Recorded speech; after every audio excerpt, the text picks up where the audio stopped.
Unlocked is brought to you by Invincible, a program designed to unlock the potential of people and teams inside your organization.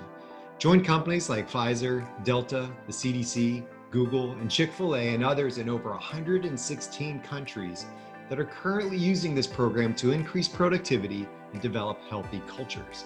Access hundreds of hours of content that is accessible anytime, anywhere.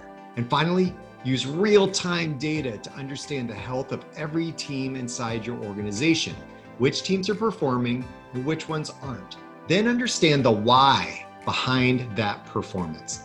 Get free access to Invincible for 30 days by visiting www.giant.tv/30days.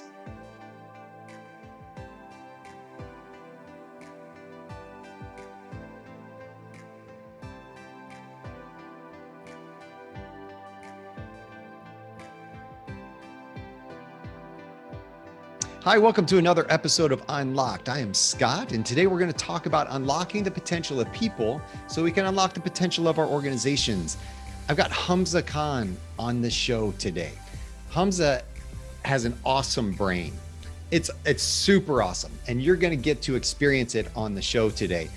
He is doing all types of things. He's breaking molds. He's building things. He's speaking and sharing all types of information with all types of people. He's got an organization called Student Life Network, where he reaches 2.7 million students and helps them prepare for the future of work. He's been featured on Vice, Business Insider. He's got a TEDx talk called Stop Managing, Start Leading that's been viewed over 1 million times. He's worked with PepsiCo, LinkedIn, Deloitte, PwC, Trivago, and over 100 colleges, universities, all types of things. This guy has got some gold for you today. Every little snippet is like a TEDx talk, okay? So listen up for the gold inside of the things he says. Make sure you get to the end because that's where he brings it all together. So I'm really excited to have Hamza on the show. Let's do this.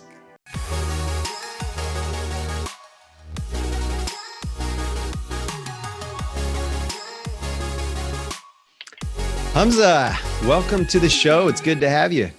Scott, thank you for having me. Yeah, so I want to let's just dive right into it and start with your new book, Leadership Reinvented. Okay, Hey. You didn't call it Leadership Invented, you're right, because it's already there. So tell me about the title of that first. Why are you arguing that we need to reinvent leadership in the first place? Great question, and I've likened the analogy to poker. I've used the poker analogy, and I've gone all in on this idea essentially. So in 2015, I delivered a TEDx talk called "Stop Managing, Start Leading," and that was during a transition point in the conversation around old leadership and new leadership. And I just had the feeling, based on my experiences and my ground truth, that the old style of leadership wasn't working. The Theory X style of leadership, which was coined by Douglas McGregor, I don't remember when, long time ago. And the idea is that essentially workers lack motivation. They're in need of constant prodding and micromanagement, and that they're ungrateful. It just assumes the worst in people essentially, and that produces a sort of style of leadership that is avoidant, aggressive, and mostly authoritarian. I felt as a millennial at that time that was inconsistent with our experiences. And when I say our experiences, I was talking about my generation. I felt that I was, and my colleagues and my peers and my generation was quite the opposite, that we were intrinsically motivated, that we were well-intentioned, that we were hardworking, that we were self-motivated, all of those things.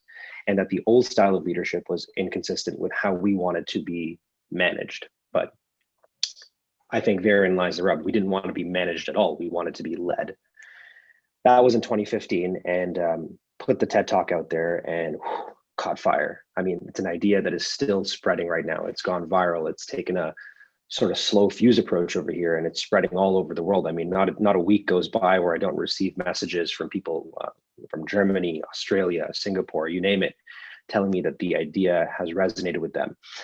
And what happened during COVID-19 is I got to see something quite phenomenal. I got to see a widespread instance of the amygdala hijack. And for the listeners who don't know this, this is a phenomenon in which Humans that experience sudden unexpected stress have a part of their brain known as the amygdala override and essentially hijack the prefrontal cortex, the part of your brain responsible for executive function, complex planning, creative thinking, et cetera, et cetera. The amygdala takes over that prefrontal cortex and sends blood everywhere else, preparing you for a fight, flight, or freeze.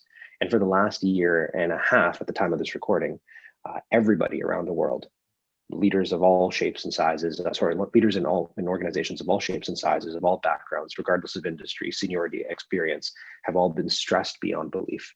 I mean, everybody's either in a different state of fight, flight, or freeze. And what has happened is that we have confused people stepping up for actually sinking to their level of training and character. So every leader that you see, whether they're running a government, whether they're running a nonprofit or a corporation, at least in the early days of COVID, you saw them for who they truly were. They were either prepared or they weren't.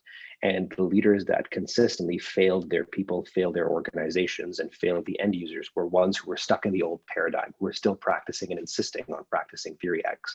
The ones who've been able to transform their organizations and move forward are the ones who subscribed to the better model, theory Y.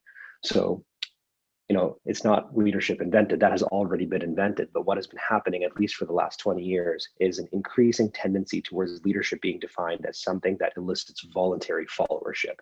And in order to extract voluntary followership, in order to earn voluntary followership from Generation Y, Generation Z, it's going to require a whole different toolbox. It's not going to be narcissism. It's not going to be psychopathy. It's not going to be Machiavellianism. It's going to be 4 distinct values, I think: servitude, innovation, diversity, and empathy.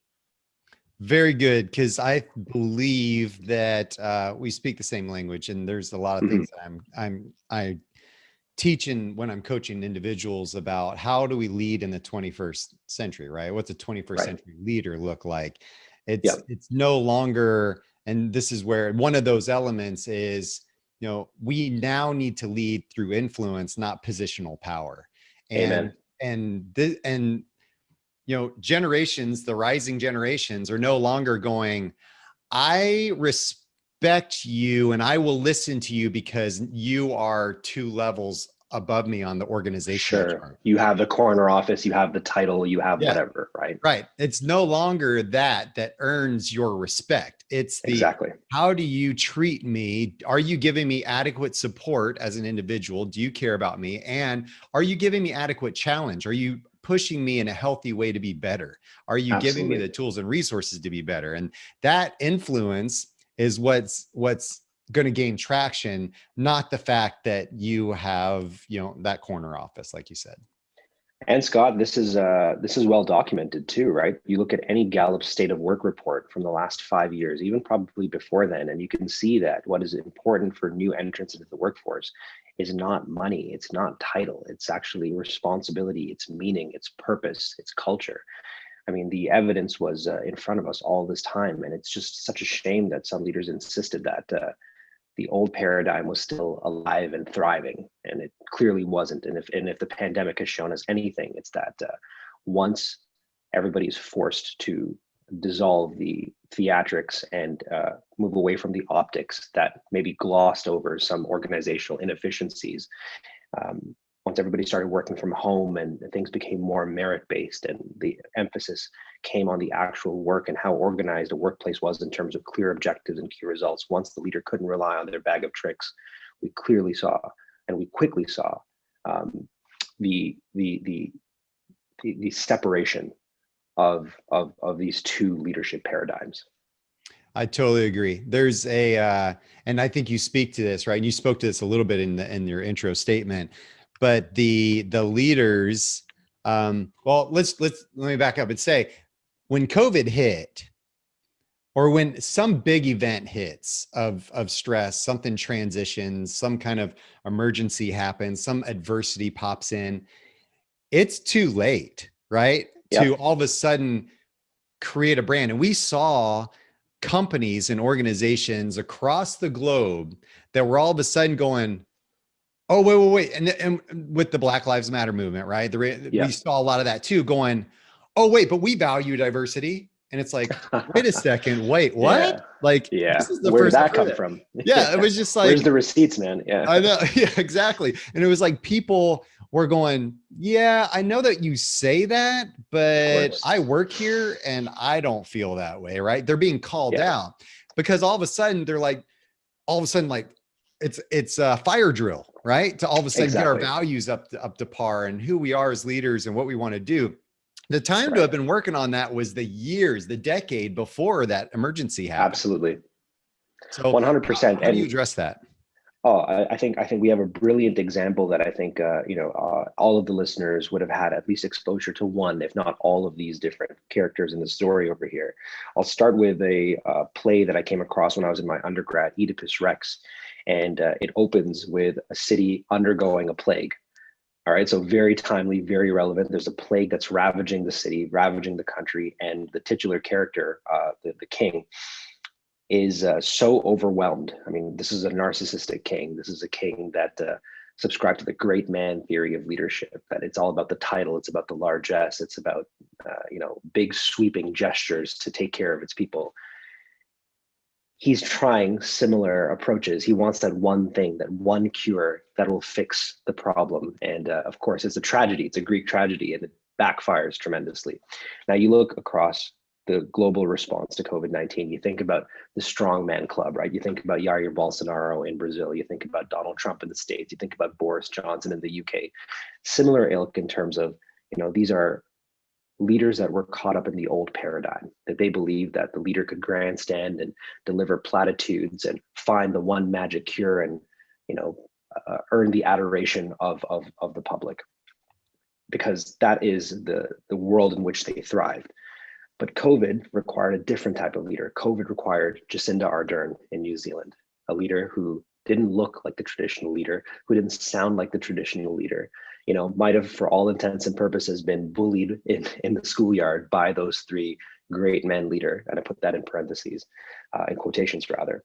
The right thing to do during COVID was to be empathetic, was to be respectful of diversity, was to be innovative, and was to be a servant leader, was to prepare in the years in advance of that leadership moment for something like that. And her response was masterful.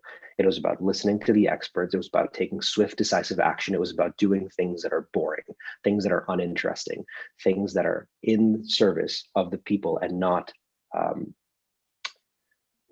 necessarily giving into the same theatricality. I mean, I think about that one example of Jair Bolsonaro going to the town square saying, "There's no such thing as COVID. COVID has been eradicated. We got herd immunity." I swear, like the very next day he contracts COVID. I mean, you couldn't have written a better play unless it was Oedipus Rex.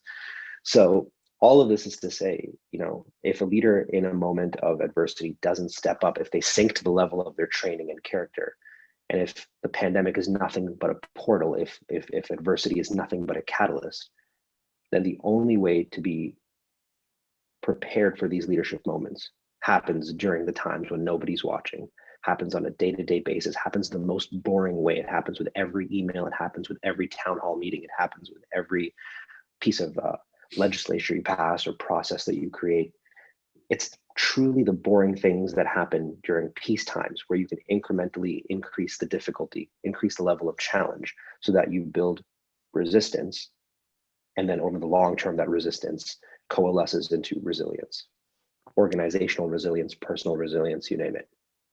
So you talk about a few different things. You listed them at the very beginning, but these four principles that we talk about in your book, and you've hit on a little bit of them. You've mentioned these words. So you got servitude, innovation, diversity, and empathy. Empathy, right? So let's kick off with servitude and talk about what that has to do with operationalizing, maximizing who we are, unlocking who we are as organizations and as leaders. What's the idea of servitude? So the idea of servitude is essentially about making everyone on your team better than you. And this is something that I'm actively working on. I'm aware that I came into this role here at Student Life Network and Wyconic with quite a big skill set and a well-honed skill set of both soft skills and technical skills.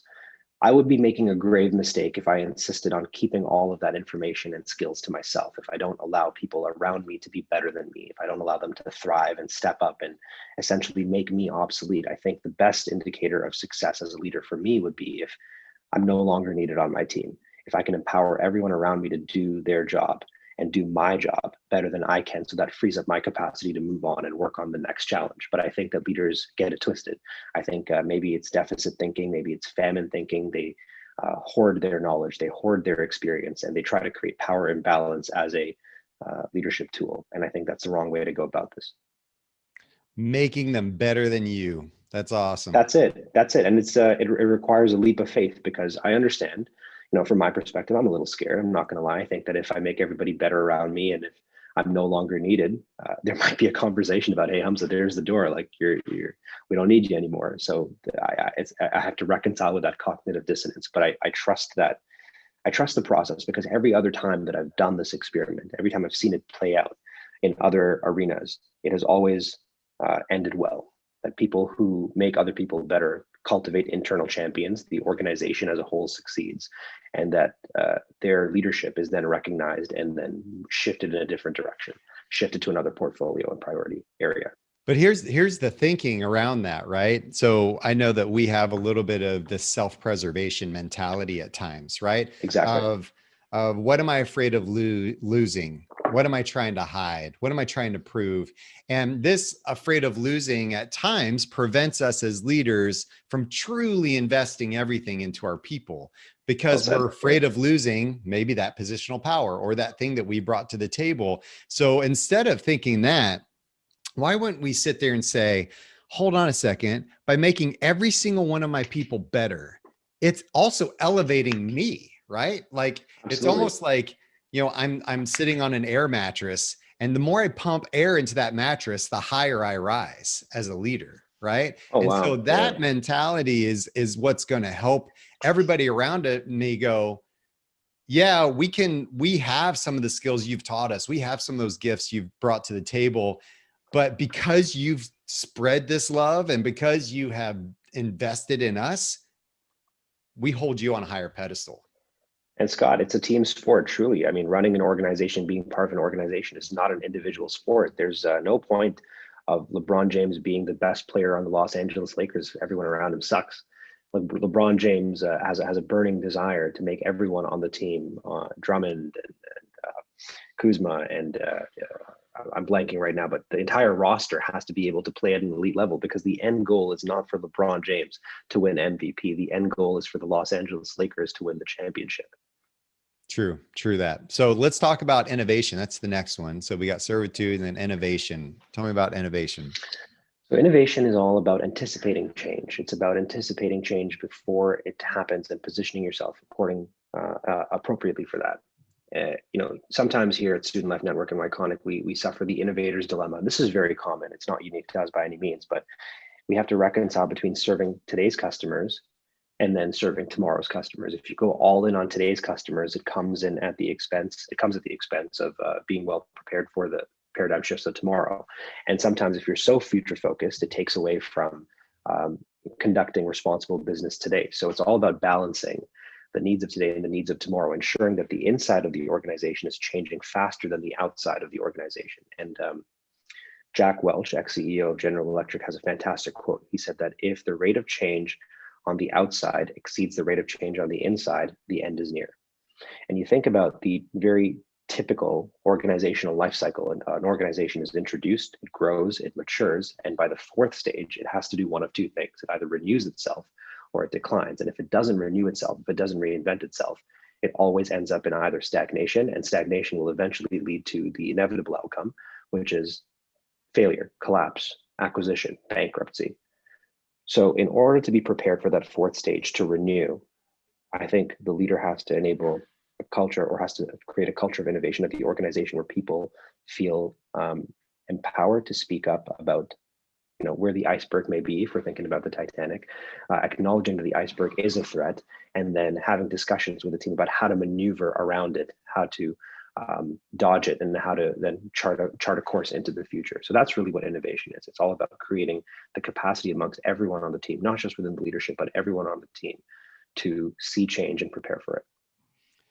Because no longer are we, this goes back, right, to the team sport idea, but no longer are we, is it one person that we rely on, that hero, that LeBron James we're bringing onto the team to carry the whole team all the way through, right? Tom Brady, everybody's talking about, Brady coming and, leaving and being this pivotal person that won the Super Bowl, that brought him to the Super. Now, Tom Brady's a great leader, right? Right.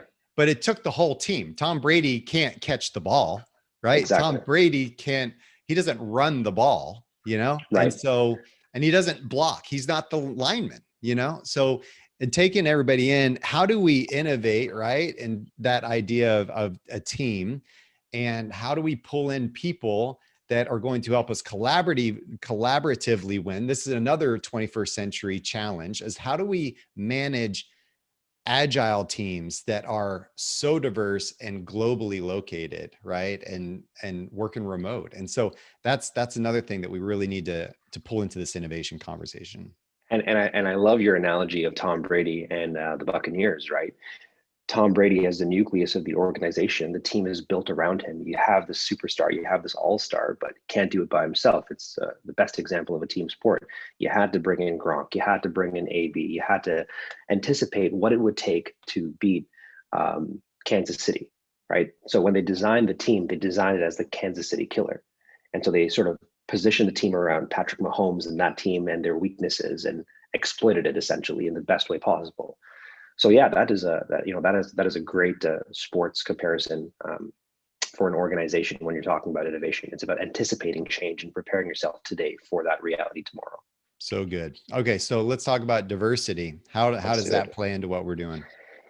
Okay, so this is interesting, right? I understand that there might be many listeners right now who are like, I get it, diversity is important, and we have to bring in diverse people into the organizations, and you have to think about them along the lines of race, background, gender, sexuality, and there might even be a resistance or aversion to it because it might seem like tokenism or whatnot.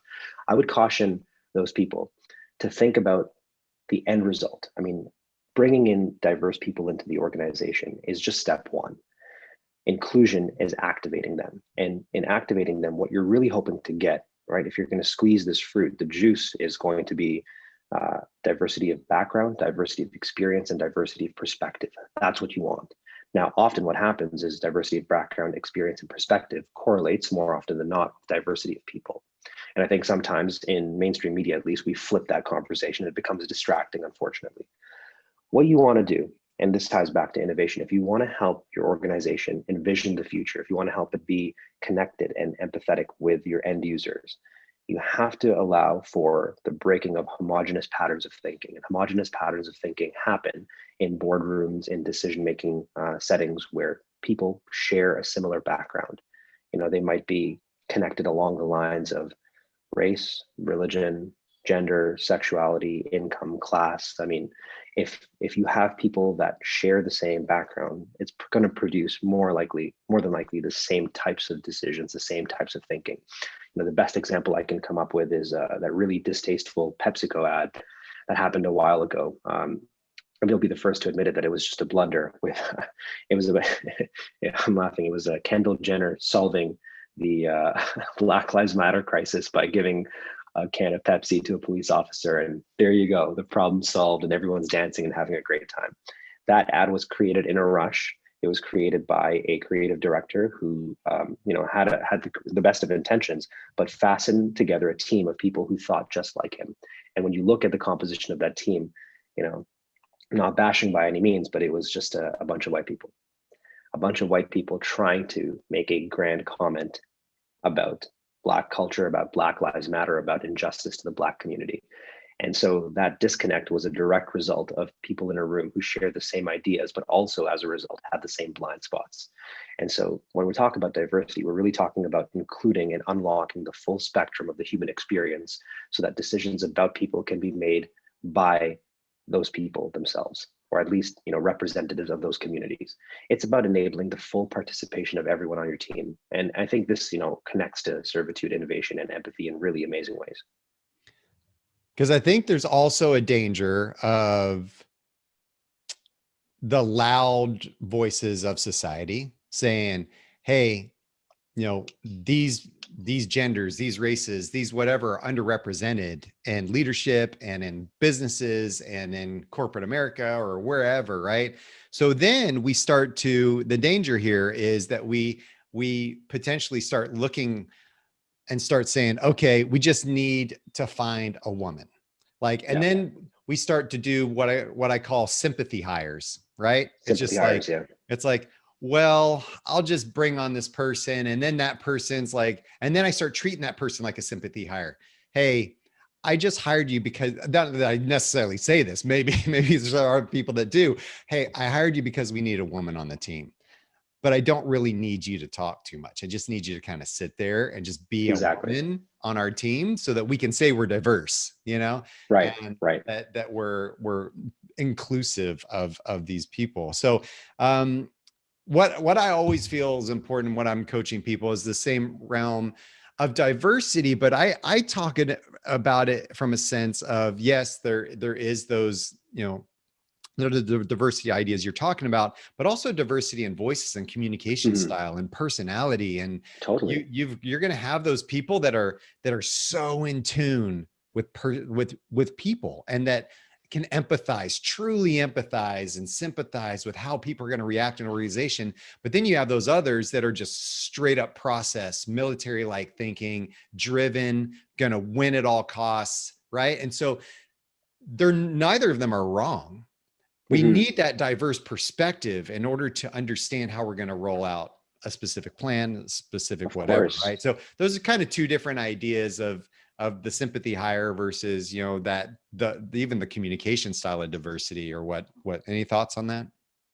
Oh, absolutely. I mean, I don't even know where to begin. Right away, an example that comes to mind is one of my mentees, a brilliant Black woman who graduated from university not that long ago. Had applied to all of the major record labels here in Toronto, and they all offered her a job because she's got this incredible toolbox of technical skills, is attuned with pop culture at the level of Generation Z, that hybrid between Gen Y, Gen Z, and was especially adept at TikTok, which is something that all of these record labels have been trying to infiltrate unsuccessfully. And when they do it, it's them sort of picking up things that they read in strategy magazine and marketing magazine and trying to reverse engineer things and meaningfully interject themselves into the timelines of an audience that can clearly tell that it's manufactured, it's not authentic. So they find this person, and they make her an offer, and she rightfully says, and she asks in the interview process, she asks, I'm curious to know, right, what has been this team, this organization, this leadership's response to the Black Lives Matter protest that took place in 2020. And many of them came up short. Most of them came up short. They were just like, we didn't post the black square. We didn't actually know, we did this, we did that. And she was just unsatisfied because she understood that if she were to join these organizations, she would have been a token hire, A. B, they would have downloaded the responsibility of those crisis responses to the one Black person, the one Black woman on the team. The record label that got her attention, that ultimately courted her and that she said, I'm going to work with you, was able to answer honestly and say, this is where we dropped the ball. And here's how we've changed internally to respond to that. We now have a committee on the team, leadership has been shuffled around, and we've now got programs and processes in place that will recognize you and value you accordingly. And it's just been so cool to watch this paradigm shift where once upon a time, the sympathy hire would be very common and people would just be happy to be there. But this next generation is holding organizations to higher task, to a higher standard, if you will. Sorry. And I'm not sure if that directly answers the question, but I thought that analogy would be worthwhile, or that anecdote would be worthwhile. I think that's really good because and we see this usually from the other side, and she is showing a level of leadership that I think a lot of leaders need to recognize in that hiring process, right? It's about calling up, not calling out. Okay. Cause that's what I'll coach a lot of leaders about that. There's a tendency for maybe a dominant leader to come into a room, call somebody out in front of everybody in there. It demeans them. It pulls them down. It doesn't, they don't feel great, right? There's not a Right. level of trust and influence brought there. But by her coming in and saying, hey, I'm going to hold you accountable because this is going to make you better. And in Of order for course. me to want to come on board and pour into you, I need to understand what you're doing. And for this organization to say, hey, you're right, call me up. Like, calling us up is about helping us be who we were designed to be better, right? Yes. It doesn't mean that we didn't falter. It just means that we have potential to be great. And calling in and using the diversity angle, because that's what we've been talking about right now. How Right. can we, not call people out, but call them up? And in a sense of, hey, shame on you for not having more diversity. It's, hey, what can we do to make sure that we're implementing change, and then being authentic about that change for the future, not just doing it to do it, but that we actually, walk the talk. I think that's great, and I have a whole chapter in the book dedicated to that, about calling people in. And I like calling people up as a better. If I had to do another edition, I'd probably use calling people up. I think that's much better than calling people in. At least it's much more memorable and provokes better ideas. You're right. I mean, if you call people out, it usually has the opposite effect. I mean, it shames them, it makes them double down on their opinions, and it marginalizes them, and it creates factions where factions don't need to exist. But if you call people in, it's much more long lasting. You bring them in, it's usually done privately, it's done with the best of intentions. It's about focusing on the issue and not necessarily the person.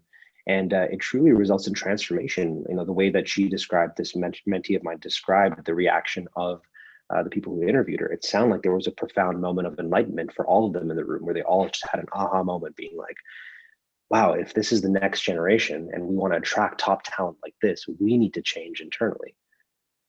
Yeah, so smart. I totally agree with you. Yeah, that's good. Okay, let's hit on the last one, empathy. let's do it. So what's the idea around empathy? I get this quote wrong all the time. I really need to just commit to memorizing it. But Daniel Pink, author of one of my favorite books on sales, but when we're talking about sales, not traditional sales, true sales, like true sales, which is convincing people to part with their resources in a mutually beneficial way. Daniel Pink said that empathy is seeing with other people's eyes, feeling with their hearts, hearing with their ears. So for me, what empathy is, it's the connective tissue between servitude, innovation, and diversity. It's the connective tissue between people. It's all about developing attunement, and it's about developing attunement from the leadership to every member of the organization, from every member of the organization with the leadership. But even beyond that, it's about developing attunement and understanding with the people that you serve. All right. So in our case here at Student Life Network and Myconic, we serve students, we serve parents, we serve educators. If I lacked empathy, if my team lacked empathy, we would make decisions about them that would be irresponsible and bad decisions. We would make assumptions about them. We would force products, services, contests, campaigns that just would miss the mark. We'd know very quickly if it wasn't working. Instead, what we do is we have practices in place whereby we will encourage dialogue with our audience. If they respond to an email we send them, we personally respond back to them, no matter how difficult it is to scale that practice. Not a single message goes unanswered. We have regular roundtables. We're checking in. We're reading their pulse. We're sending them surveys.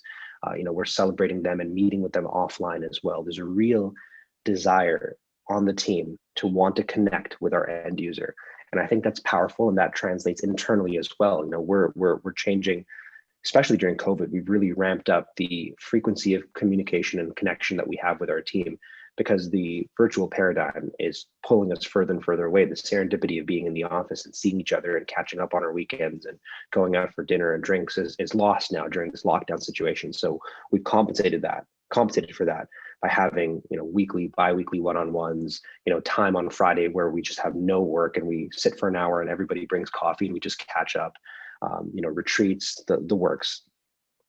Empathy is just about trying to understand other people, where they're coming from, and not making assumptions about them. It's about getting them to truly disclose and share what their pain points are, what they hope to gain from their user journeys, and understanding that before a decision is made.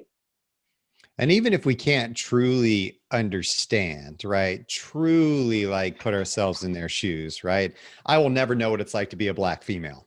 that lives in white corporate America, right? Sure. Like I can't truly, but just the effort, right, will build the trust and build the influence that we're looking for, right? Totally. And that goes a long way. And I think that most people, I would say, are not like, hey, you'll never know what it's like to be a Black female in white corporate America. You'll never get this. I don't need anything from you, right? It's more Exactly. about, if I see that there's a mutual trust, a mutual understanding, a mutual effort going on to understand each other, right? Because again, that Black female may not know ever what it's like to be a white male in corporate America Right. either, right? So when you look around the table and see who's represented, right, through diversity, how are we being innovative in what we're doing, right? And maybe the diversity part is the innovation part. How do we serve one another? How do we exercise empathy? So all these components of what you're talking about are, like you said, I think the glue that holds those all together is that empathy piece and what we're doing there. So I think that's really smart how you've tied that in. Well, Scott, it forms a virtuous cycle, right? Like with servitude, you increase an organization's capacity. With innovation, you anticipate change. With diversity, you enable participation, and with empathy, you develop attunement. And when all four of those things happen, what you essentially create is you create a perpetually changing, self-disrupting, human-centric, values-driven organization. Which means that when you arrive at that fourth stage of your organization's evolution, you're always going to renew. You don't have to worry about declining, because you're changing faster internally than the external environment demands. You're changing before you have to. So smart, man. And I don't know if you could say that again. What does it enable? I want to see if those words were beautiful, but I have no idea. You said them fast. Yeah, sorry. Okay. What is that phrase? Yeah, by operationalizing servitude, you increase your organization's capacity, right? By operationalizing innovation, you anticipate change as an organization. By operationalizing diversity, you enable the full participation of the people in your team. And by operationalizing empathy, you develop true attunement with the inside and outside environment. And then all four of those values, SIDE, the bright side of leadership, if you will, coalesce to make your organization perpetually change friendly. Right? You become change friendly, you're constantly disrupting yourself, you're becoming more values driven, human centric, and you're preparing yourself forever to arrive at that fourth stage of the organization's life cycle with the confidence that you will renew every time. You will renew yourself as an organization every time, and you will change before you have to. You will self-disrupt before you are disrupted. Oh my gosh. Mind blown. Well done. Holy moly. That was so good. Okay. So, you're offering a free copy of your book, Leadership Yes. Reinvented. That's awesome. Because I'm sure there'd be plenty of people out there that would buy it as well. So, so first of all, tell people where they can buy it, and For tell sure. people how they can get a free copy. That's awesome. Yeah, absolutely. And thank you for the opportunity. This was a lot of fun. I mean, I could have easily done another 2-3 hours with you, and we Yeah, should do this again. totally. I'd love to be back if you'll have me. I would love to invite you to my podcast whenever we get a chance. You can buy it at Amazon, on Amazon or anywhere books are sold. Barnes and Noble, Target, Kohl's, Indigo, Chapters, wherever you buy books, Walmart. But it would mean a lot if you could go and grab a copy off of Amazon and leave a review. That really helps me out. To get a free copy of the book, share this episode online, tag myself, tag Scott, and we'll randomly select one of the people who shares it. Yeah, very cool. Oh, so smart. So would love to, find out if people want to find out more about Student Life Network. Where do they go to find out more information about that? Check it out. It's studentlifenetwork.com. And then we also have a sister brand, yconic.com, YCONIC.com. Check them out. Right now, they are serving Canadian students, but we have ambitions to expand into the States for all of the listeners tuning in from south of the 49th parallel. Nice. Well done. All right. Well, very cool. I loved having this conversation. It's been really well thought out, and I can tell that you're passionate about this. You're easygoing, awesome conversation. I know the audience is going to get a ton out of it. Thank you. I had a lot of fun. I appreciate this. side, servitude, innovation, diversity, empathy, SIDE. Really, really good. Am I right? So good. So servitude, how do we make people better than us? How do we pour into them so much that they know that we are for them, that they know that we're working to build them up to be the best thing that they could possibly be? Innovation, how do we anticipate change? How do we get in front of adversity? How do we make sure that we're prepared for that? When that happens, are we caught off guard or are we ready? Are we being proactive? Let's be proactive, not reactive. Diversity, how do we activate the people in our organizations through diverse thinking, through diverse backgrounds, diverse cultures, and those types of things that are going to add value to everything we do as an organization. And last is empathy. The thing that's going to tie all of that together is seeking to understand before being understood. Okay. How do we understand those around us to make them feel valued, heard, understood, to want to bring their best to our organization? The more we lift them up, the more they will lift up our entire organization and everything else that we're trying to do. We pour into them, they pour into our customers and our clients. It's a ripple effect. And if you haven't gotten that yet, get it, because the more you pour into them, the better things will get for you. Okay? It's not about you, it's about them. It'll come back to serve you as well. So thanks a lot, Hamza, for being on the show. Everybody, please go check out his book and share this. He's offering to give you a free book, a free copy, by sharing this to your audience as well. So if you want to find out more information about me, you can go to skotwaldron.com. I've got a list of free resources there and all these interviews and some other things about what I'm doing. You can go to my YouTube channel. Please like, subscribe, share, do all those types of things there. And I would love that. So thank you again for being here today. If you have any questions, email, reach out, do whatever you need to do, and I would be happy to help. So thanks a lot for being attending this and viewing another episode of Unlocked, and I'll see you next time.